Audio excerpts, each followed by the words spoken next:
Presiden 2 hari yang lalu menyatakan dengan tegas kepada kita semua bahwa jangan restart ekonomi sebelum kesehatan terkendali. Beliau jelas meletakkan kesehatan sebagai prioritas utama. Maka dengan melihat kedaruratan ini, maka tidak ada banyak pilihan bagi Jakarta kecuali untuk menarik rem darurat sesegera mungkin.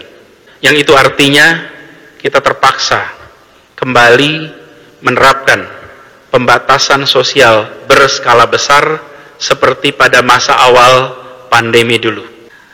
Tarik rem darurat dan kita akan menerapkan seperti arahan Bapak Presiden di awal wabah dahulu, yaitu bekerja dari rumah, belajar dari rumah, dan usahakan beribadah juga dari rumah.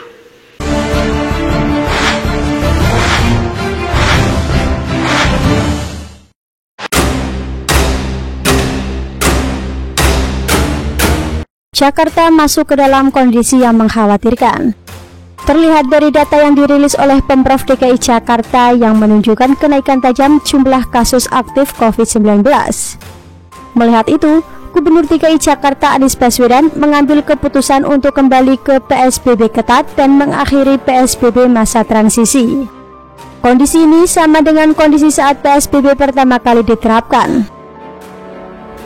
Maka dengan melihat kedaruratan ini, maka tidak ada banyak pilihan bagi Jakarta kecuali untuk menarik rem darurat sesegera mungkin. Dalam rapat gugus tugas percepatan pengendalian COVID-19 di Jakarta sore kemarin, Anies menyimpulkan Jakarta akan menarik rem darurat. Dalam rapat gugus tugas percepatan pengendalian COVID-19 di Jakarta tadi sore, disimpulkan bahwa kita akan menarik rem darurat, yang itu artinya kita terpaksa kembali menerapkan pembatasan sosial berskala besar seperti pada masa awal pandemi dulu. Bukan lagi PSBB transisi, tapi kita harus melakukan PSBB sebagaimana masa awal dulu, dan inilah rem darurat yang harus kita tarik. Secara umum, dalam PSBB ketat ini, kegiatan perkantoran yang diperbolehkan hanya 11. Sisanya mereka diminta untuk bekerja dari rumah. Akan ada 11 bidang esensial yang boleh berjalan dengan operasi minimal. Jadi nggak seperti biasa. Dikurangi dan perlu saya sampaikan, izin operasi pada bidang non-esensial yang dapat izin akan dievaluasi ulang untuk pastikan pengendalian pergerakan kegiatan, baik kegiatan usaha maupun kegiatan sosial yang tidak sebabkan penularan, ujar Anies. Bidang yang non-esensial dilarang ada kegiatan di perkantoran. Kegiatan perkantoran wajib dilaksanakan dari rumah. Prinsipnya mulai Senin 14 September, kegiatan perkantoran yang non-esensial diharuskan laksanakan dari rumah, bekerja dari rumah, bukan usahanya yang berhenti, tapi bekerja di kantornya yang ditiadakan. Kegiatan usaha jalan terus, kegiatan kantor jalan terus, tapi perkantoran di gedungnya yang tak diizinkan untuk beroperasi, ucap Anies. Soal detail aturan Jakarta kembali menjalankan PSBB ketat sedang disiapkan. Pengumuman tersebut dimaksud untuk memberikan ancang-ancang kepada masyarakat. Langkah Anies ini kemudian dibantah oleh Sekretaris Fraksi Golkar DPRD DKI Jakarta, Yudhistira Hermawan. Ia mengatakan bahwa keputusan tersebut bukanlah langkah yang tepat untuk mengendalikan penyebaran virus corona.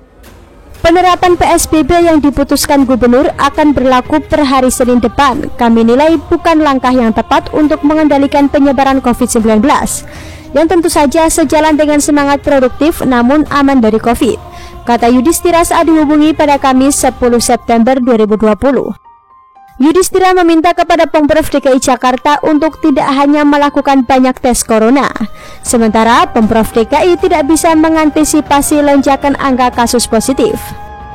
Jangan kita hanya melakukan testing sebanyak-banyaknya, namun kita tidak siap menangani lonjakan angka positif COVID agar bisa dikendalikan, ucapnya. Lebih lanjut, Yudhistira mempertanyakan mengenai kondisi pasien COVID-19 yang menjalani isolasi mandiri.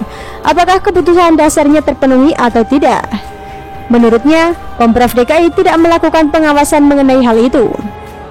Banyak hal yang tidak konsisten, utamanya dalam hal pengawasan protokol kesehatan dari Pemprov DKI di masa PSBB transisi. Salah satu contoh bagaimana penanganan dan perhatian terhadap warga yang diketahui terpapar dari hasil swab. Apakah dilakukan pengawasan selama dia isolasi mandiri? Apa diperhatikan kebutuhan dasarnya selama dia isolasi? Saya temukan tidak ada pengawasan itu maupun perhatian dari pemerintah. Ini yang akhirnya menciptakan klaster-klaster baru penyebaran COVID semakin tinggi, ucap Yudhistira. Untuk menekan sebaran virus corona, Golkar meminta Pemprov DKI untuk senantiasa melaksanakan pengawasan dan edukasi kepada masyarakat, khususnya sosialisasi mengenai 3M, memakai masker, mencuci tangan dengan sabun atau hand sanitizer, dan menjaga jarak. Tak hanya dari Partai Golkar, Anies pun kena tamparan keras soal PSBB sebelumnya dari elit Partai Gerindra Habibur Rahman. Habibur Rahman menilai agar kebijakan Pemprov DKI Jakarta harus diterapkan berdasarkan evaluasi, tepatnya evaluasi terhadap penerapan PSBB di masa awal pandemi COVID-19. Kebijakan pemerintah DKI Jakarta untuk kembali memberlakukan kembali PSBB haruslah dilakukan berdasarkan evaluasi atas persoalan yang timbul pada PSBB di awal pandemi dahulu, ujar Habibur Rahman. Intinya, kita jangan dua kali kejeblos lubang yang sama. PSBB harus lebih baik dari PSBB awal pandemi, kata Habibur Rahman dalam keterangannya pada Kamis 10 September 2020.